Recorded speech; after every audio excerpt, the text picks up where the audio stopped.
Hello दोस्तों, आप सभी का स्वागत है आपका परिवार हिमांशु पाठशाला में।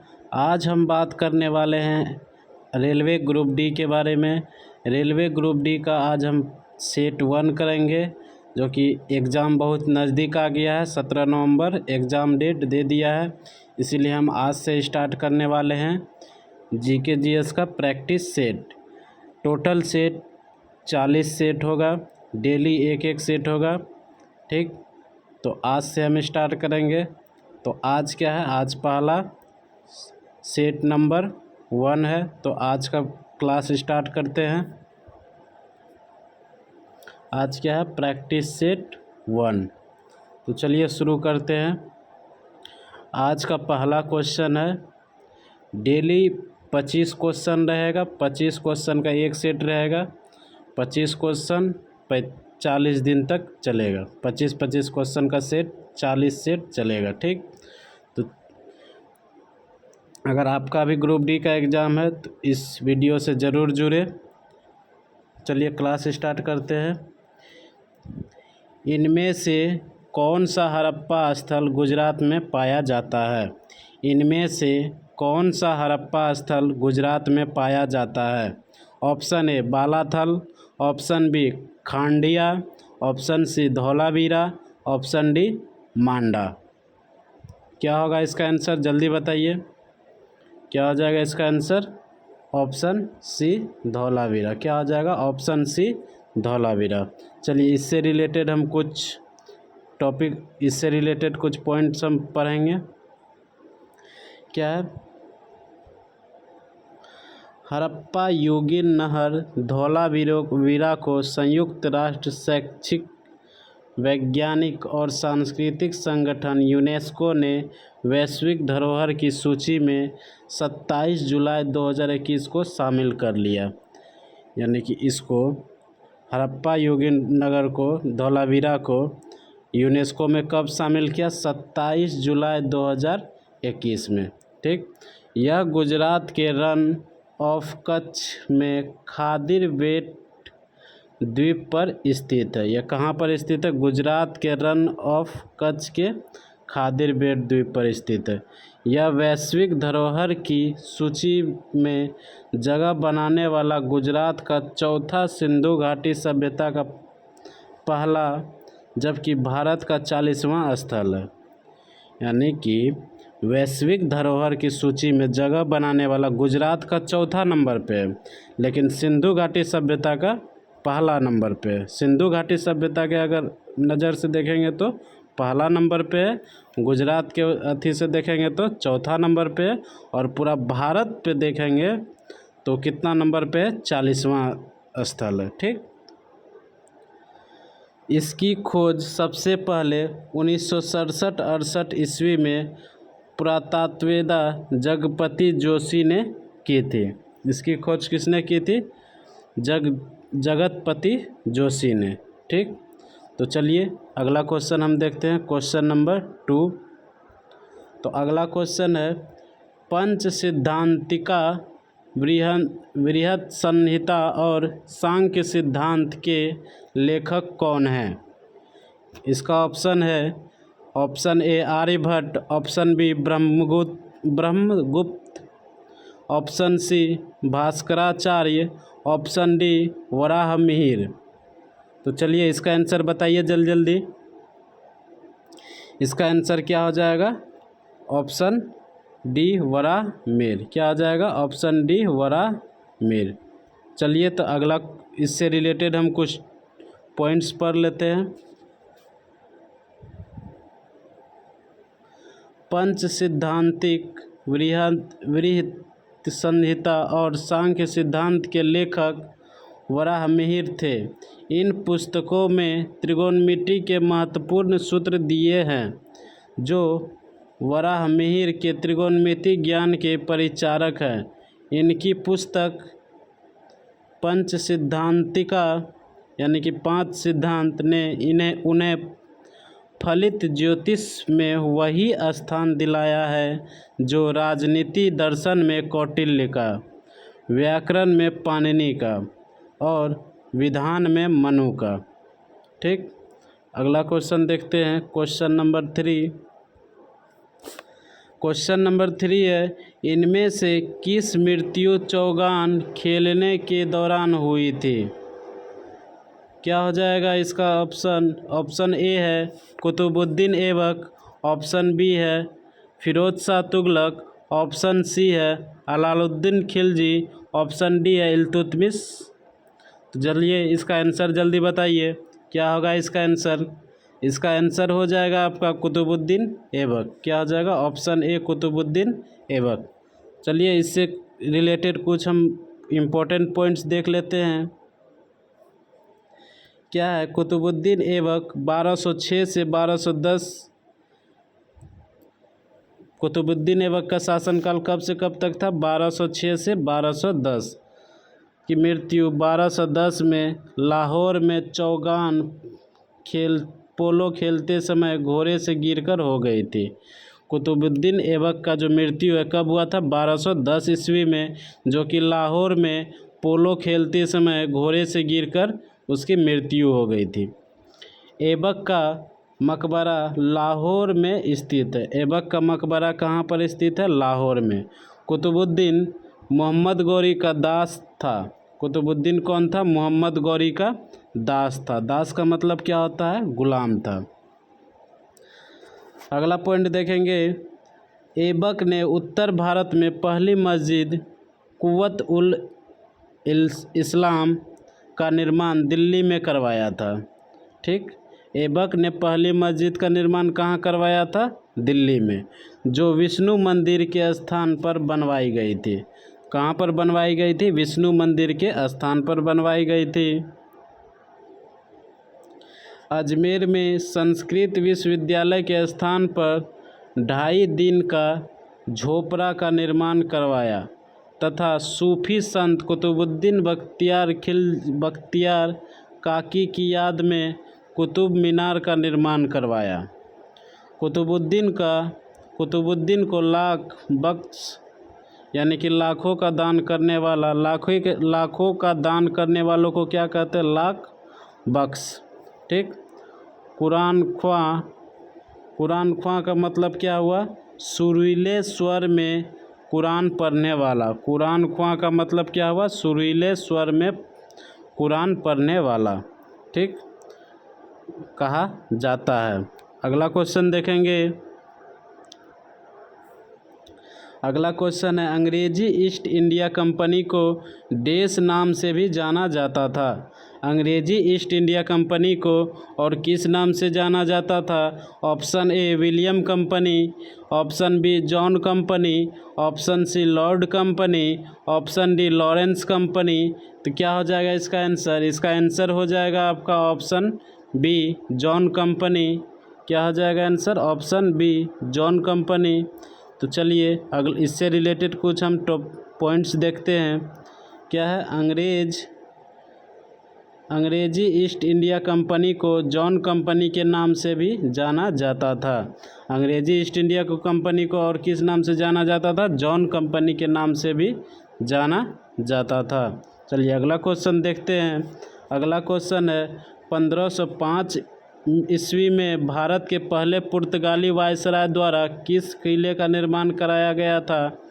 1505 ईस्वी में भारत के पहले पुर्तगाली वायसराय द्वारा किस किले का निर्माण कराया गया था? Option A Saint Angela fort, option B Saint Thomas fort, option C Emmanuel fort, option D Saint David fort. क्या होगा इसका आंसर? इसका आंसर आपका हो जाएगा option A Saint Angelo fort. क्या हो जाएगा? Saint Angelo fort. चलिए अगला क्वेश्चन, इससे रिलेटेड पहले कुछ पॉइंट्स देख लेते हैं। क्या है? सेंट एंजेलो फोर्ट केरल के कन्नूर नगर में स्थित है। सेंट एंजेलो फोर्ट कहाँ पर स्थित है? केरल के कन्नूर नगर में स्थित है। इसका निर्माण 1505 ईस्वी में प्रथम पुर्तगाली वायसराय फ्रांसिस्को डी अल्मीरा द्वारा करवाया गया था। पुर्तगाली के बाद इस पर डचों का नियंत्रण हो गया तत्पश्चात अंग्रेज़ों ने इस पर अधिकार कर लिया। वर्तमान में यह किला भारतीय पुरातात्विक सर्वेक्षण विभाग के अधीन है। ठीक, अगला क्वेश्चन देखते हैं। अगला क्वेश्चन है, भारत में किस प्रकार की सरकार है? भारत में किस प्रकार की सरकार है? ऑप्शन ए राजतंत्रीय, ऑप्शन बी संप्रदायवादी, ऑप्शन सी संसदीय, ऑप्शन डी अल्पतंत्रीय। क्या हो जाएगा इसका आंसर? इसका आंसर हो जाएगा आपका ऑप्शन सी संसदीय। क्या हो जाएगा? ऑप्शन सी संसदीय। चलिए इससे रिलेटेड कुछ हम पॉइंट्स देख लेते हैं। क्या है पॉइंट्स? भारत में संसदीय सरकार की स्थापना 26 जनवरी 1950 को की गई थी। भारत में संसदीय सरकार की स्थापना कब की गई थी? 26 जनवरी 1950 को की गई थी। संसदीय प्रणाली लोकतांत्रिक शासन व्यवस्था की वह प्रणाली है जिसमें कार्यपालिका अपनी लोकतांत्रिक वैधता विधायिका के माध्यम से प्राप्त करती है और विधायिका के प्रति उत्तरदायी होती है। इस प्रकार संसदीय प्रणाली में कार्यपालिका और विधायिका एक दूसरे से क्या परस्पर संबंधित होते हैं। तो चलिए अगला क्वेश्चन देखते हैं। अगला क्वेश्चन है, किसी लोक सेवक को निम्नलिखित में से क्या बनने की अनुमति नहीं है? किसी लोक सेवक को निम्नलिखित में क्या बनने की अनुमति नहीं है? ऑप्शन ए किसी विश्वविद्यालय का उप कुलपति, ऑप्शन बी संसद, ऑप्शन सी मंत्रिमंडल सचिव, ऑप्शन डी केंद्रीय मंत्री का निजी सचिव। क्या हो जाएगा इसका आंसर? इसका आंसर आपका क्या हो जाएगा? ऑप्शन बी सांसद। क्या हो जाएगा? ऑप्शन बी सांसद। चलिए अगला क्वेश्चन, इससे रिलेटेड कुछ हम टॉपिक्स देख लेते हैं। इससे रिलेटेड कुछ पॉइंट्स देख लेते हैं हम। क्या हो जाएगा? लोक सेवक का सामान्य अर्थ होता है। लोक जो होता है, सेवक का क्या होता है? लोक सेवक का सामान्य अर्थ क्या होता है? कोई सरकारी अधिकारी। लोक सेवक का सामान्य अर्थ क्या होता है? कोई सरकारी अधिकारी। ऐसा अधिकारी जिसे किसी सरकारी कामकाज के लिए नियुक्त किया जाता है। लोक सेवक को सांसद बनने की अनुमति नहीं है, जबकि वह किसी विश्वविद्यालय का उपकुलपति, मंत्रिमंडल सचिव और केंद्रीय मंत्री का निजी सचिव बन सकता है। चलिए अगला क्वेश्चन देखते हैं। अगला क्वेश्चन है, निम्नलिखित में से किसमें सर्वप्रथम भारत के लिए संविधान सभा के गठन का प्रस्ताव रखा था? निम्नलिखित में से किसने सर्वप्रथम भारत के लिए संविधान सभा के गठन का प्रस्ताव रखा था? Option A Sachchidananda Sinha, option B K M. Munshi, option C B N. Rao, option D M.N.. Roy. क्या होगा इसका आंसर? इसका आंसर क्या हो जाएगा आपका? एम.एन. रॉय। Option D. क्या हो जाएगा? Option D M.N.. रॉय। इससे रिलेटेड हम कुछ पॉइंट्स देख लेते हैं। क्या है पॉइंट्स? भारत में औपचारिक रूप से एम.एन. रॉय द्वारा भारत के लिए संविधान सभा के गठन 1934 में संविधान सभा का गठन का प्रस्ताव रखा गया था। भारत में औपचारिक रूप से कौन रखा था? एम.एन. रॉय द्वारा भारत के लिए संविधान सभा के गठन का प्रस्ताव रखा गया था। कब रखा गया था? 1934 में। कब रखा गया था? 1934 में रखा गया था। 31 दिसंबर 1929 को पंडित जवाहरलाल नेहरू द्वारा लाहौर अधिवेशन में संविधान सभा के बारे में जिक्र किया गया था। साल 1942 में क्रिप्स मिशन ने भारत में संविधान सभा के गठन की बात को पूरी तरह से स्वीकार किया था, लेकिन 1946 में कैबिनेट मिशन प्रस्ताव द्वारा इसे व्यवहारिक रूप से दिया गया। ठीक, अगला क्वेश्चन देखते हैं। अगला क्वेश्चन है,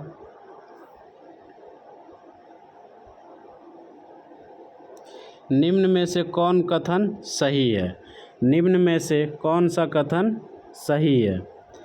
पहला ऑप्शन है, राज्य मंत्रिपरिषद सामूहिक रूप से राज्य की विधान परिषद के प्रति जवाबदेह होती है।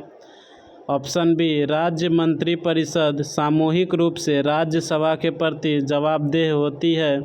ऑप्शन सी, राज्य की मंत्रिपरिषद सामूहिक रूप से उपराष्ट्रपति के प्रति जवाबदेह होती है। ऑप्शन डी, राज्य मंत्रिपरिषद सामूहिक रूप से राज्य के विधानसभा के प्रति जवाबदेही होती है। तो इसका आंसर क्या होगा, जल्दी जल्दी बताइए। इसमें से कौन सा सही है, कौन सा सही हो जाएगा? ऑप्शन डी, राज्य मंत्रिपरिषद सामूहिक रूप से राज्य के विधानसभा के प्रति जवाबदेही होती है। ठीक,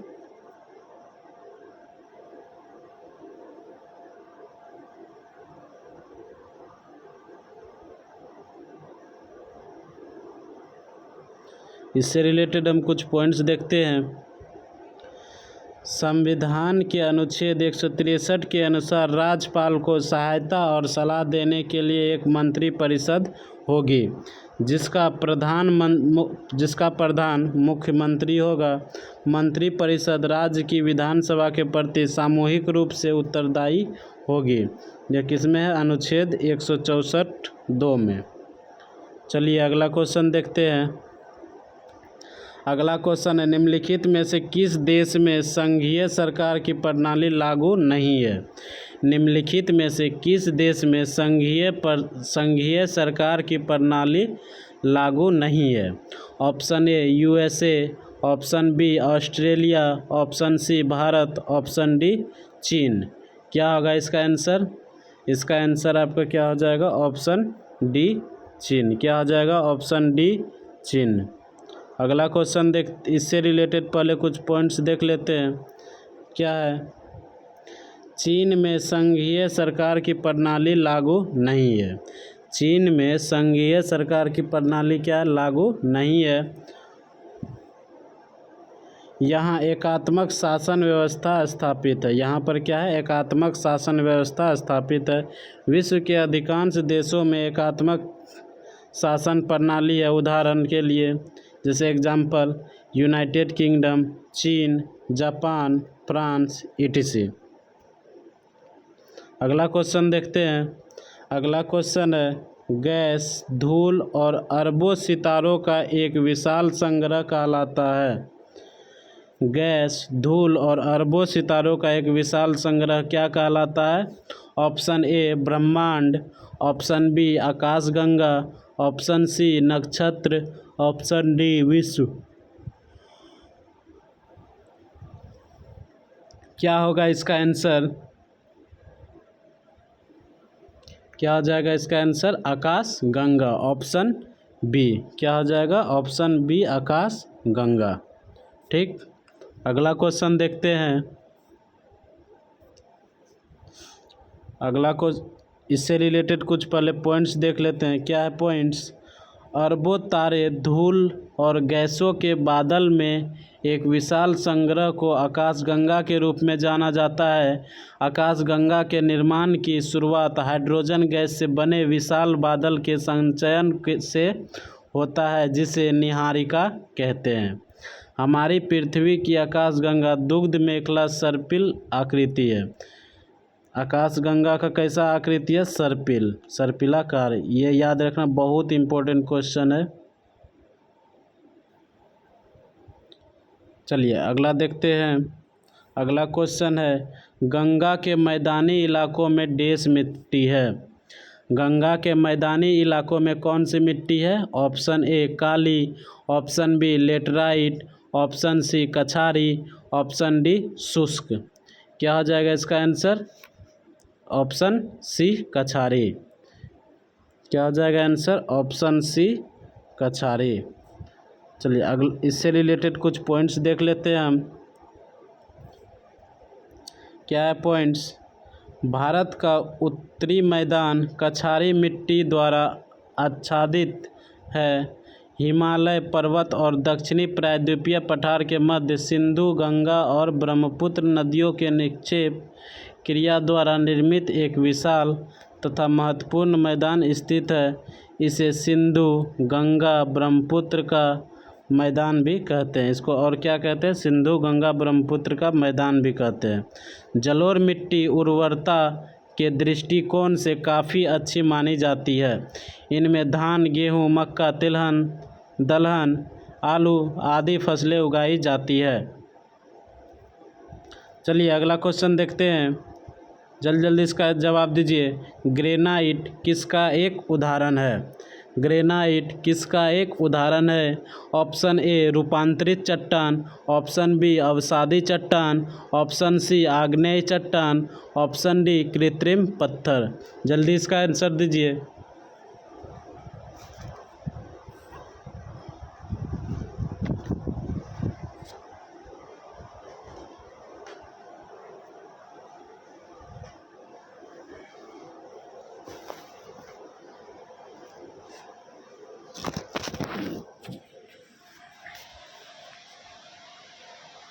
क्या हो जाएगा इसका आंसर? इसका आंसर हो जाएगा आपका ऑप्शन सी। क्या हो जाएगा? ऑप्शन सी आग्नेय चट्टान। क्या हो जाएगा? ऑप्शन सी आग्नेय चट्टान। चलिए इससे रिलेटेड हम कुछ पॉइंट्स देख लेते हैं। पॉइंट्स क्या है? ग्रेनाइट आग्नेय चट्टान का एक उदाहरण है। ग्रेनाइट आग्नेय चट्टान का एक उदाहरण है। ज्वालामुखी उद्गार के दौरान भूगर्भ से निकलने वाला लावा ठंडा हो जाने के पश्चात आग्नेय शैलों में बदल जाता है। इसका निर्माण सर्वप्रथम होने के कारण इन्हें प्राथमिक शैल भी कहा जाता है। इन चट्टानों में जीवाश्म नहीं पाए जाते हैं। ग्रेनाइट के अलावा basalt, pegmatite, diorite, pitch stone आदि इसके अन्य प्रमुख उदाहरण हैं। चलिए अगला क्वेश्चन देखते हैं। अगला क्वेश्चन है, भारत का कौन सा शहर हुगली नदी के पूर्वी तट पर बसा है? भारत का कौन सा शहर हुगली नदी के तट पर पूर्वी तट पर बसा है? Option A Cuttack, option B Gangtok, option C Chennai, option D Kolkata. क्या हो जाएगा इसका आंसर? इसका आंसर हो जाएगा आपका ऑप्शन डी कोलकाता। क्या हो जाएगा? Option D Kolkata. अगला क्वेश्चन देखते हैं। पहले इससे रिलेटेड हम कुछ पॉइंट्स देख लेते हैं। क्या है पॉइंट्स? इधर क्या, इधर शहर है और इधर नदी जिसके किनारे स्थित है। कोलकाता किस नदी के किनारे स्थित है? हुगली नदी के किनारे स्थित है। कोलकाता किस नदी के किनारे स्थित है? हुगली नदी के किनारे। कटक किस नदी के किनारे स्थित है? महानदी के किनारे स्थित है। कटक किस नदी के किनारे स्थित है? महानदी के किनारे स्थित है। गंगटोक किस नदी के किनारे स्थित है? रानी चू नदी के किनारे। गंगटोक किस नदी के किनारे स्थित है? रानी चू नदी के किनारे स्थित है। चेन्नई किस नदी के किनारे स्थित है? कुवम उत्तरी, अड्यार नदी दक्षिणी, कोर्थलियार पश्चिमी। ठीक, चलिए अगला क्वेश्चन देखते हैं। अगला क्वेश्चन है, ब्लू मून क्या है? ब्लू मून क्या है? ऑप्शन ए महीने में आने वाला पहला पूरा चांद, ऑप्शन बी महीने में आने वाला दूसरा पूरा चांद, ऑप्शन सी चांद का एक अन्य नाम, ऑप्शन डी चंद्र ग्रहण के दौरान का चांद। क्या हो जाएगा इसका आंसर? इसका आंसर हो जाएगा आपका ऑप्शन बी महीने में आने वाला दूसरा पूरा चांद। क्या हो जाएगा? महीने में आने वाला दूसरा पूरा चांद को क्या कहते हैं? ब्लू मून कहते हैं। ठीक, अगला क्वेश्चन देखते हैं। इससे रिलेटेड पहले कुछ पॉइंट्स देख लेते हैं। क्या है पॉइंट्स? एक कैलेंडर माह में 2 पूर्णिमाएं हो तो दूसरी पूर्णिमा का चांद ब्लू मून कहलाता है। एक कैलेंडर माह में 2 पूर्णिमा हो तो दूसरी पूर्णिमा का चांद क्या कहलाता है? ब्लू मून कहलाता है। इसका मुख्य कारण 2 पूर्णिमाओं के बीच अंतराल 31 दिन से कम होना है। इसका मुख्य कारण क्या है? 2 पूर्णिमाओं के बीच का अंतराल 31 दिनों से कम होना है। जब किसी वर्ष विशेष 2 या अधिक माह ब्लू मून के होते हैं तो उसे ब्लू मून ईयर कहा जाता है।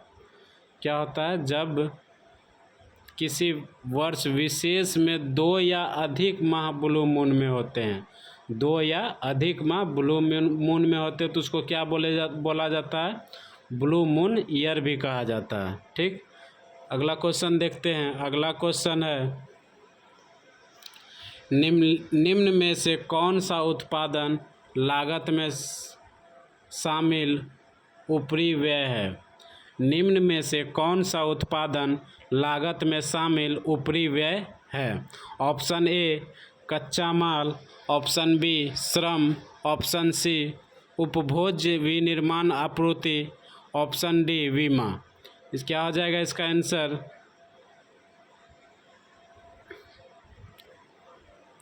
क्या होगा इसका आंसर? इसका आंसर आपका हो जाएगा ऑप्शन डी बीमा। क्या हो जाएगा? ऑप्शन डी बीमा। चलिए इससे रिलेटेड कुछ पॉइंट्स हम देख लेते हैं। क्या है पॉइंट्स? उत्पादन अपरिव्यय वे लागत हैं जो उत्पादन सापेक्ष नहीं है। क्या है? उत्पादन सापेक्ष नहीं है, यानी उत्पादन मात्रा भले कुछ भी हो वे स्थिर रहती है, जैसे बीमा, मूल्यह्रास, रख रखाव आदि। ठीक, चलिए अगला क्वेश्चन देखते हैं।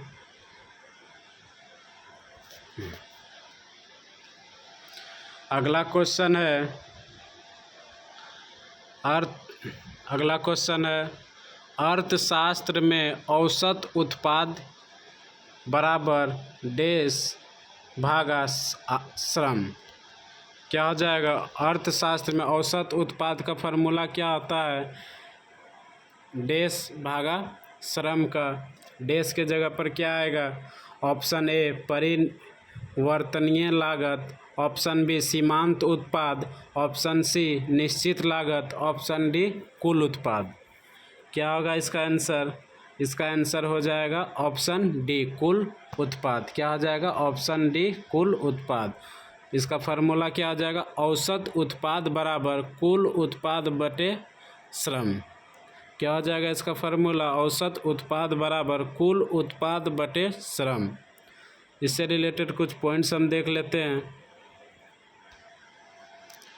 अर्थशास्त्र में औसत उत्पाद प्रत्येक इनपुट उत्पाद के कारक जैसे श्रम और भूमि द्वारा उत्पादित औसत आउटपुट को संदर्भित करता है। यह कंपनियों के लिए परिवर्तनीय इनपुट के एक विशेष संयोजन के साथ उत्पादित कुल आउटपुट को मापने का तरीका है।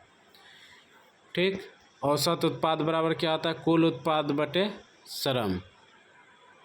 चलिए अगला क्वेश्चन देखते हैं। अगला क्वेश्चन है, जब तक एमपी का मतलब क्या हुआ? सीमांत उत्पादन। क्या है? सीमांत उत्पादन।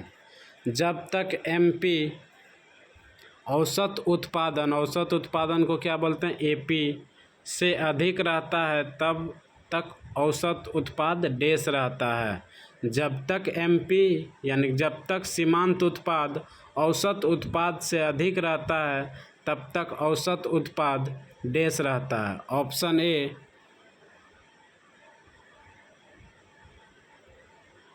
आसमान दर के साथ गिरता बढ़ना जारी, ऑप्शन सी स्थिर, ऑप्शन डी गिरना जारी। क्या हो जाएगा इसका आंसर? इसका आंसर क्या हो जाएगा? ऑप्शन बी बढ़ना जारी। क्या हो जाएगा? ऑप्शन बी बढ़ना जारी। चलिए इससे रिलेटेड हम कुछ पॉइंट्स देख लेते हैं। उत्पादन लागत सिद्धांत के अनुसार सीमांत उत्पाद औसत उत्पाद से अधिक रहने पर औसत उत्पाद का बढ़ना जारी रहता है। सीमांत लागत की गणना एक अतिरिक्त वस्तु के निर्माण के लिए आवश्यक कुल व्यय के रूप में की जाती है। सीमांत लागत बराबर क्या होता है? फार्मूला कुल व्यय में परिवर्तन बटे उत्पादित इकाइयों की मात्रा में परिवर्तन। क्या होता है फार्मूला? सीमांत लागत बराबर कुल व्यय में परिवर्तन बटे उत्पादित इकाइयों की मात्रा में परिवर्तन। अगला क्वेश्चन देखते हैं। अगला क्वेश्चन है, कर्नाटक, तेलंगाना और आंध्र प्रदेश में गुड़ी पड़वा त्यौहार को किस अन्य नाम से जाना जाता है? किस अन्य नाम से जाना जाता है? Option A Akshaya Tritiya, option B Pongal, option C Baisakhi, option D Ugadi या युगादि। जल्दी बताइए इसका आंसर क्या हो जाएगा। इसका आंसर होगा ऑप्शन डी उगादि या युगादि। क्या हो जाएगा? उगादि या युगादि। चलिए इससे रिलेटेड कुछ हम पॉइंट्स देख लेते हैं। गुड़ी पड़वा या वर्ष प्रतिपदा चैत्र मास की शुक्ल प्रतिपदा को मनाया जाता है। इस दिन हिंदू नववर्ष का आरंभ माना जाता है। इस दिन क्या माना जाता है? हिंदू नववर्ष का आरंभ माना जाता है। कर्नाटक, तेलंगाना और आंध्र प्रदेश में गुड़ी पड़वा को उगादि या युगादि के नाम से जाना जाता है। चलिए अगला क्वेश्चन देखते हैं। अगला क्वेश्चन है, किस भारतीय राज्य में 1 अप्रैल को उत्कल दिवस मनाया जाता है? किस भारतीय राज्य में 1 अप्रैल को उत्कल दिवस मनाया जाता है? Option A Bihar, option B Jharkhand, option C Orissa, option D Chhattisgarh. क्या हो जाएगा इसका आंसर? Option C Orissa. क्या हो जाएगा? Option C Orissa. चलिए इससे रिलेटेड हम कुछ पॉइंट्स देख लेते हैं। भारतीय राज्य उड़ीसा में 1 अप्रैल को उत्कल दिवस के रूप में मनाया जाता है। प्राचीन काल से मध्यकाल तक उड़ीसा राज्य को कलिंग के नाम से जाना जाता था। उड़ीसा शब्द की उत्पत्ति संस्कृत के शब्द ओंड से हुई है। इस राज्य की स्थापना भागीरथ वंश के राजा ओड्र ने की थी। ठीक, अगला क्वेश्चन देखते हैं।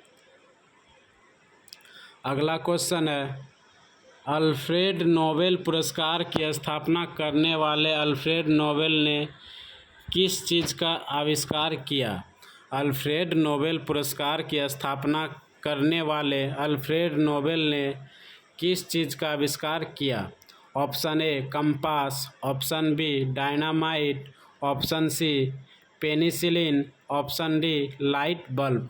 क्या हो जाएगा इसका आंसर?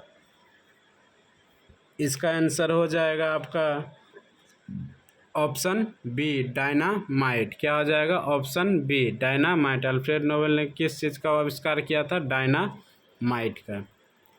इससे रिलेटेड कुछ पॉइंट्स देख लेते हैं। अल्फ्रेड नोबेल स्वीडन निवासी रसायन शास्त्री तथा इंजीनियर थे। अल्फ्रेड नोबेल जो थे क्या थे? स्वीडन के निवासी थे और रसायन शास्त्री तथा इंजीनियर थे। इन्होंने डायनामाइट नामक प्रसिद्ध विस्फोटक और आविष्कार 1867 में किया था। अगला क्वेश्चन देखेंगे। अगला क्वेश्चन है, इंटरनेशनल कोर्ट ऑफ जस्टिस का हेड क्वार्टर कहाँ स्थित है? इंटरनेशनल कोर्ट ऑफ जस्टिस का हेड क्वार्टर कहाँ स्थित है? Option A Paris, option B Washington DC, option C New York, option D the Hague. क्या हो जाएगा इसका आंसर? इसका आंसर हो जाएगा आपका ऑप्शन डी द हेग। क्या हो जाएगा? Option D the Hague.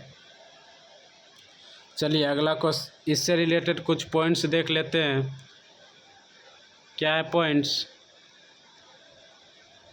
अंतर्राष्ट्रीय न्यायालय संयुक्त राष्ट्र का प्रधान न्यायिक अंग है, जिसका गठन संयुक्त राष्ट्र चार्टर द्वारा वर्ष 1945 में किया गया था। अंतर्राष्ट्रीय न्यायालय का मुख्यालय नीदरलैंड के द हेग में स्थित है। संयुक्त राष्ट्र के 6 प्रमुख अंगों में यह एकमात्र संस्था है जो न्यूयॉर्क में स्थित नहीं है। इसके सदस्य देशों की संख्या 193 है। इसके वर्तमान अध्यक्ष अमेरिका के जोआन डोनाग है। इसका वर्तमान अध्यक्ष कौन है? अमेरिका के जोआन डोनाग है। ठीक, अगला क्वेश्चन देखते हैं। अगला क्वेश्चन है, भारत ने पहली बार ओलंपिक खेलों में कब भाग लिया था? भारत ने पहली बार ओलंपिक खेलों में कब भाग लिया था? Option A 1972, option B 1920, option C 1974, option D 1928। क्या होगा इसका आंसर? जल्दी जल्दी बताइए, क्या हो जाएगा इसका आंसर? Option B 1920। क्या हो जाएगा इसका आंसर? Option B 1920। चलिए इससे रिलेटेड कुछ पॉइंट्स देख लेते हैं। 1900 के पेरिस ओलंपिक में प्रथम आंग्ल भारतीय नॉर्मन प्रिचर्ड ने भाग लिया, परंतु सर्वप्रथम सांगठनिक रूप से 1920 में एंटवर्प ओलंपिक में भारतीय टीम प्रतिभाग की थी। अगला क्वेश्चन है, श्री भगवान महावीर सरकारी संग्रहालय देश में स्थित है। श्री भगवान महावीर सरकारी संग्रहालय कहाँ पर स्थित है? Option A Maharashtra, option B Andhra Pradesh, option C Karnataka, option D Nai Delhi. क्या हो जाएगा इसका answer? Option B Andhra Pradesh. क्या हो जाएगा? Option B Andhra Pradesh. क्या हो जाएगा? Option B Andhra Pradesh. चलिए इससे रिलेटेड कुछ पॉइंट्स देख लेते हैं। भगवान महावीर सरकारी संग्रहालय आंध्र प्रदेश के कडप्पा शहर में स्थित एक पुरातात्विक संग्रहालय है। इसकी स्थापना 1982 में, इसकी स्थापना कब हुआ था? 1982 में सरकार द्वारा पुरातात्विक महत्व की प्राचीन कलाकृतियों की रक्षा के लिए की गई थी।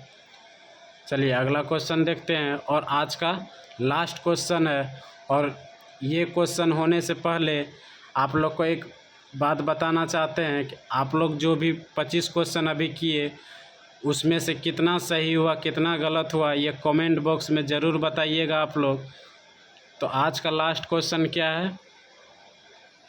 आज का लास्ट क्वेश्चन है, देश एक अंधे कवि थे जिन्होंने अपने सूरसागर नामक संग्रह में कृष्ण की महिमा का गायन किया था।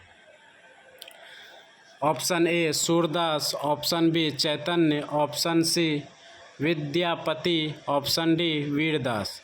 क्या हो जाएगा इसका आंसर? इसका आंसर हो जाएगा आपका सूरदास। क्या हो जाएगा? Surdas, option A. चलिए इससे रिलेटेड कुछ पॉइंट्स देख लेते हैं।